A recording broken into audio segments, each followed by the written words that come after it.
Ito lang ang sasabihin ko. Hindi pwede na walang managot. Yung nire-recruit ko na Vice President, siya ang magpapanagot sa mga gumawa ng mali sa bayan. Para ako, nakatutok ako sa trabaho ng Presidente. Partido Reforma isinusulong ang tandem ng Duterte-Marcoleta sa 2028.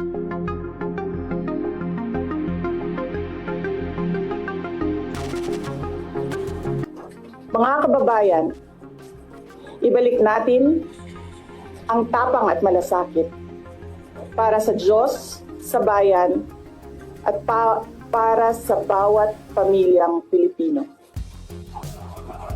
Ako si Sara Duterte, tatakbo bilang Pangulo ng Pilipinas. Shukran.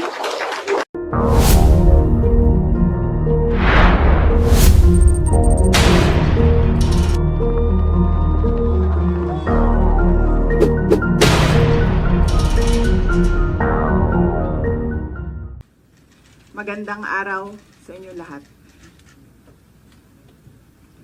Proverbs 19 verse 21 states, "Many are the plans in a person's heart, but it is the Lord's purpose that prevails."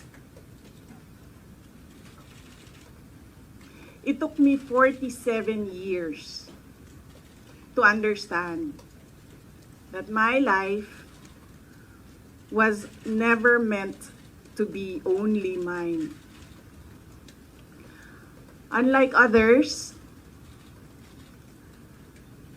I may not have been born just to chase happiness.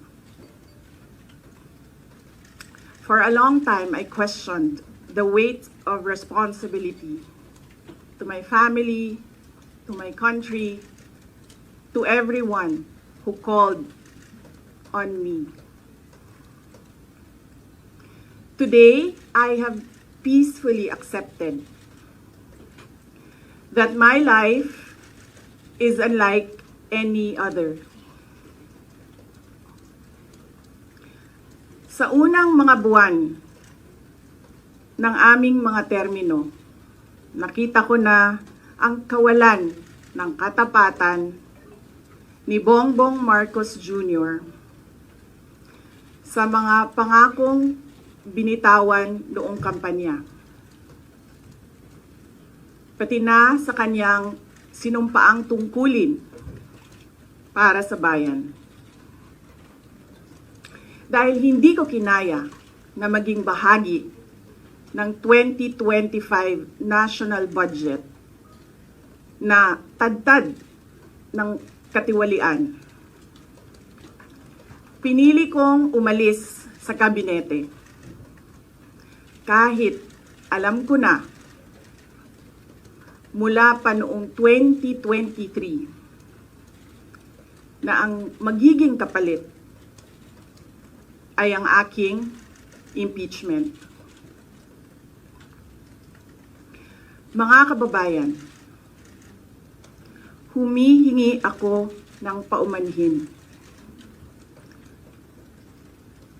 Patawad kung tinulungan ko mahalal si BBM bilang Pangulo ng ating bansa.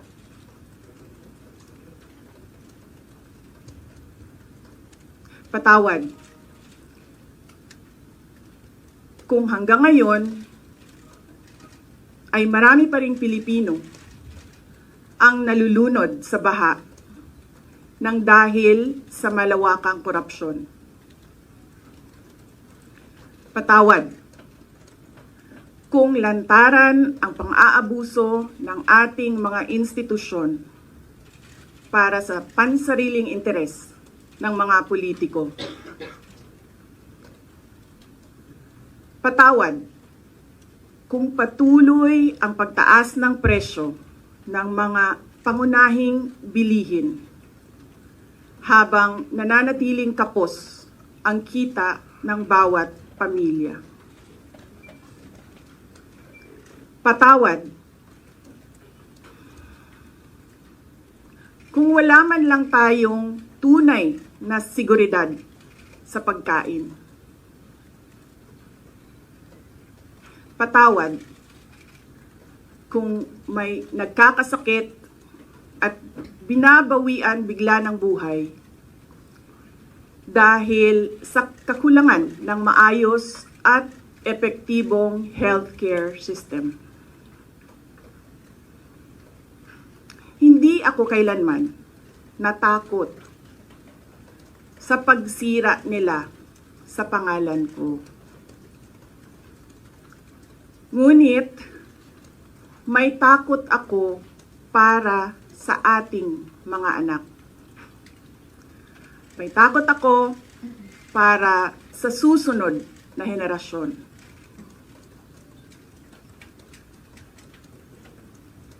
May takot ako para sa mga kababayan nating walang bahay sa ibang bansa. Walang pangalawang pasaporte. Walang ibang matatakbuhan kundi ang Pilipinas. Kahit ito'y patuloy na nalulugmok sa kahirapan. Na ako'y kahadlok, nga moabot ang adlaw na dawaton na lang nato ang kapobrihon isip kapalaran. Nga maanad na ta sa sayop, nga mawad-an na lang ta og paglaom. Ug labaw sa tanan na ako'y kahadlok,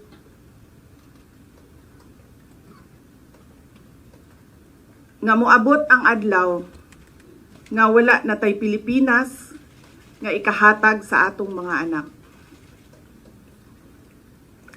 I cannot kneel before each and every Filipino to beg for forgiveness. Instead,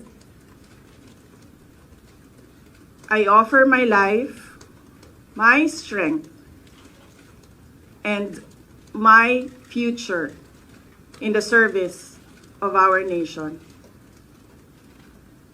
Mga kababayan, ibalik natin ang tapang at malasakit para sa Diyos, sa bayan, at para sa bawat pamilyang Pilipino.